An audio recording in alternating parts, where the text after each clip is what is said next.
খারিফ সিজনে যারা ধান চাষ করেছেন তারা সাধারণত এই সময়টায় ধান কেটে থাকেন, কিন্তু বর্তমান পরিস্থিতিতে আমরা দেখতে পেয়েছি যে অতি বৃষ্টির কারণে কিন্তু ধান চাষে ব্যাপক ক্ষতি হয়েছে। পাকা ধানে জল পড়ে পুরো জমি কিন্তু জলের তলায়। সেক্ষেত্রে কৃষকরা কিন্তু অনেকটাই ক্ষতির মুখে পড়েছেন। আজ এই সম্পর্কিত বেশ কিছু তথ্য নিয়ে আপনাদের সঙ্গে আমি দেবস্মিতা। কৃষি বার্তায় আপনাদের সকলকে জানাই স্বাগত। ঠিক এই পরিস্থিতিতে দাঁড়িয়ে কৃষকরা ধানের বীজ কিভাবে সংগ্রহ এবং সংরক্ষণ করবেন সেই সম্পর্কিত কিছু তথ্য আপনাদের সামনে আজকে তুলে ধরব। বর্তমানে আমি চলে এসেছি বিধানচন্দ্র কৃষি বিশ্ববিদ্যালয় এবং আমরা আমাদের সঙ্গে পেয়ে গেছি বিশ্ববিদ্যালয়ের প্রফেসর ডক্টর মৃত্যুঞ্জয় ঘোষ স্যারকে।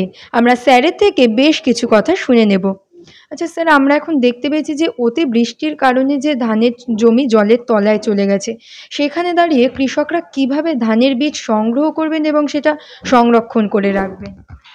প্রথম কথা হচ্ছে যে এখন আমাদের পশ্চিমবঙ্গে খরিফ মরশুমের শেষ পর্যায়ে এবং আমাদের পশ্চিমবঙ্গে গড়ে খরিফ মরশুমে প্রায় 42,000 থেকে 42 লক্ষ থেকে 44 লক্ষ হেক্টর জমিতে খরিফ মরশুমে আমন ধানের চাষ হয়।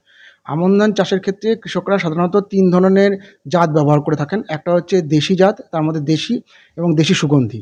আরেকটি হচ্ছে যে উচ্চ ফলনশীল জাত। আর খুব কম জায়গাতেই কৃষক বন্ধুরা কোনো ক্ষেত্রে তারা হাইব্রিড বা সংকর জাতের চাষ করে থাকেন। মূলত আমরা যেটা দেখি যে যেহেতু খরিফ মরশুম বর্ষাকালীন ধান এবং দেখা যায় যে বর্ষার বিভিন্ন সময় বৃষ্টির অপ্রতুলতা কিংবা অতিরিক্ত বৃষ্টির ফলে কিন্তু কৃষকরা বিপদের সম্মুখীন হন। যদি আমরা এই বছরের খরিফ মরশুমের কথা বলি তাহলে বোঝা যাচ্ছে যে এই বছরে কিন্তু বৃষ্টির ক্ষেত্রে মানে মৌসুমী বৃষ্টিপাতের ক্ষেত্রে কিন্তু এত সুন্দরভাবে তার ডিস্ট্রিবিউশন হয়েছে, কৃষকদের ধান চাষের পক্ষে খুব ভালো হয়েছে। কিন্তু শেষ পর্যায়ে এসে যে আমাদের যে ঘূর্ণিঝড় আমাদের পশ্চিমবঙ্গকে কিছুটা দক্ষিণবঙ্গের কিছুটা ছুঁয়ে উড়িষ্যার দিকে চলে গেল, তাতে কিন্তু বৃষ্টিটা অত্যন্ত হয়েছে এবং তার ফলে কিন্তু কৃষকদের ধান চাষের ক্ষেত্রে বেশ কিছু অঞ্চলে ভালোই ক্ষতি হয়েছে। এখন যেটা আমাদের রাজ্যের কৃষকদের ধান চাষের ক্ষেত্রে সাধারণত যারা স্বল্পকালীন ধান চাষ করে থাকেন সেই ধান কিন্তু এই মুহূর্তে কাটা হয়ে গেছে এবং শুধুমাত্র যারা দীর্ঘকালীন যে সমস্ত জাতগুলো চাষ করে থাকেন সেগুলোই এখনও পর্যন্ত মাঠে আছে এবং কোনো ক্ষেত্রে দেশি বা দেশি সুগন্ধি ধানও কিন্তু জমিতে আছে। এই যেখানে যেখানে কৃষকদের জমিতে জল থেকে গেছিল, কৃষক বন্ধুরা এতদিনে তারা জলটাকে তারা নিকাশির মাধ্যমে বার করে দেওয়ার ব্যবস্থা করেছেন। কোনো ক্ষেত্রে কৃষক বন্ধুরা চেষ্টা করেছেন যে এই জলটা হওয়ার ফলে কোনো জায়গায় দেখা গেছিলো যে অঞ্চলে বাদামি শোষক পোকার আক্রমণ ঘটেছে। সেখানেও কিন্তু আমরা জানি যে কৃষক বন্ধুরা কিন্তু কৃষি দপ্তর বা বিশ্ববিদ্যালয় বা কৃষি বিজ্ঞান কেন্দ্রের পরামর্শ অনুযায়ী তারা ওষুধ প্রয়োগ করেছেন, কীটনাশক প্রয়োগ করেছেন এবং বাদামি শোষক পোকা দমনের একটা চেষ্টা করেছেন। আর যেখানে ধান গাছ পড়ে গেছিলো এবং জলের সঙ্গে প্রায় লেগে যাচ্ছিল, সেখানে খুব কম অঞ্চলে হলেও কৃষক বন্ধুরা কিন্তু সেই ধান গাছগুলোকে কিছুটা সোজা করে 4-5টা গুছিকে একসঙ্গে বেঁধে সেটাকে রক্ষা করবার চেষ্টা করেছেন। এখন যে প্রশ্নটা আসছে সেটা হচ্ছে যে কৃষকদের বীজ সংগ্রহ এবং বীজ সংরক্ষণ। এক্ষেত্রে যেটা বলার কথা, আমরা জানি যে আমাদের যেটা পরামর্শ যে সংকর জাতের যদি ধান চাষ করেন তাহলে সেক্ষেত্রে প্রতি বছর বা প্রতি মরশুমে কৃষক বন্ধুদেরকে বীজ কিনতে হয়, কারণ সেটা F1 জেনারেশনের বীজ। এছাড়া উচ্চ ফলনশীল জাত যারা চাষ করেন কিংবা দেশি বা দেশি সুগন্ধি যারা চাষ করেন তাদের কিন্তু বীজ আমরা বলি যে প্রতি 3 বছর অন্তর অন্তর বীজ পরিবর্তনের কথা বলা হয়। তার কারণ হচ্ছে যে সংশোধিত বীজ ব্যবহার করেন প্রতি বছর কিনতে গেলে চাষিদের একটা ব্যয়সাধ্য ব্যাপার। দ্বিতীয় কথা হচ্ছে যে 3 বছর কৃষকরা কিন্তু অনায়াসে সেই বীজকে ব্যবহার করতে পারবেন। বীজ ব্যবহার করবার ক্ষেত্রে বা বীজ সংগ্রহের ক্ষেত্রে কৃষক বন্ধুদেরকে আমরা খুব সাধারণ কিছু পরামর্শ দিই যাতে তারা সঠিকভাবে বীজটাকে তারা সংগ্রহ করতে পারেন। এক্ষেত্রে আমরা আমাদের নির্দিষ্ট পরামর্শ, যে সমস্ত কৃষক বন্ধুরা বীজ নিজেরা সংগ্রহ করছেন বা সংগ্রহ করতে চাইছেন, তারা ধান কাটার পর আগে মাঠে গিয়ে একটা নির্দিষ্ট জায়গায় 1 কাঠা 1.5 কাঠা বা 2 কাঠা যেটুকুনি তারা বীজ রাখতে চাইছেন সেইখানের জায়গাটাকে তারা আগে চিহ্নিত করুন। সেই চিহ্নিত জায়গার মধ্যে যদি অন্য কোনো ধরনের আগাছা থাকে তাহলে সেই আগাছা কিংবা অন্য কোনো জাতের যদি ধান গাছ থাকে তাহলে সেই ধান গাছকেও তাদেরকে সেখান থেকে জমি থেকে তারা সরিয়ে দেবেন, মানে কেটে সরিয়ে দেবেন। এরপরে ধান যেদিনকে তারা কাটবেন বলে মনস্থ করেছেন ধান পাকার সময়, সেই সময় তারা ধান কাটার ঠিক 2 দিন আগে ওই নির্দিষ্ট 1 কাঠা 1.5 কাঠা জমিতে, যেটা অবশ্যই জমির চারপাশের মধ্যে মানে আল বরাবর মোটেই নয়, মধ্যেখানের কোনো জায়গা যেখানকার গাছগুলো সমভাবে বেড়ে উঠেছে কিংবা সেখানে রোগ পোকার আক্রমণ ঘটেনি এবং সেখানে আগাছা নেই, এই রকম জায়গা থেকেই কৃষক বন্ধুদেরকে পরামর্শ দেওয়া হচ্ছে পরিষ্কার, তারা বীজের জন্য শুধুমাত্র কাস্তে দিয়ে ধানের শীষগুলোকে কেটে নেবেন।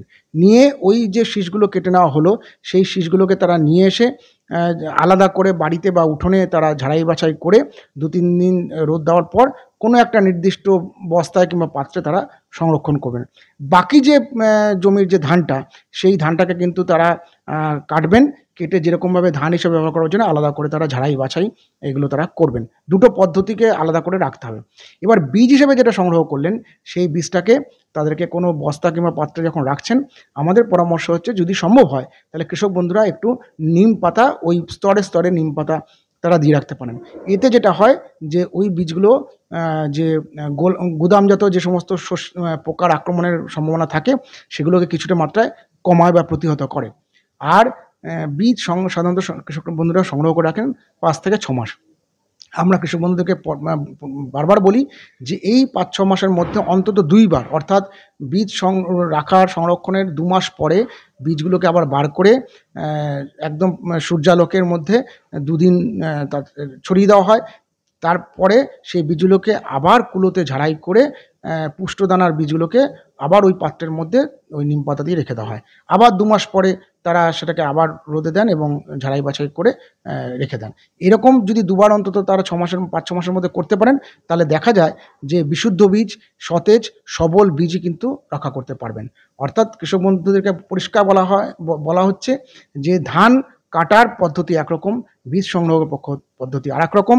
এই দুটো পদ্ধতিকে যারা যদি অনুসরণ করেন তাহলে দেখা যায় যে ওই বীজ দিয়ে কিন্তু তারা 3 থেকে 4 বছর তারা চাষ করতে পারবেন।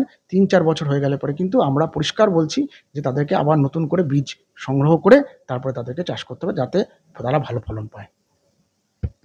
আপনারা শুনে নিলেন, ধানের ক্ষেত্রে ভালো ফলনের জন্য কিন্তু অবশ্যই 3 থেকে 4 বছর পর বীজ পরিবর্তন করা একান্ত প্রয়োজন। আর অন্যদিকে আপনারা যেখানে ধান চাষের ক্ষেত্রে বাইরে থেকে বীজ কিনতে গেলে যে খরচটা বহন করতে হয়, সেটা যদি নিজের জমি থেকে আপনারা বীজ সঠিক পদ্ধতিতে সংগ্রহ এবং সংরক্ষণ করে থাকেন, সেখানে কিন্তু খরচটা অনেকটাই কমে যায়।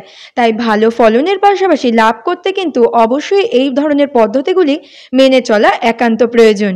এরকম আরও নতুন নতুন তথ্য জানতে অবশ্যই আমাদের কৃষি বার্তা চ্যানেলটিকে সাবস্ক্রাইব করে বেল আইকনটি প্রেস করে রাখুন, যাতে সবার প্রথমে নোটিফিকেশনটি আপনার কাছেই পৌঁছে যায়।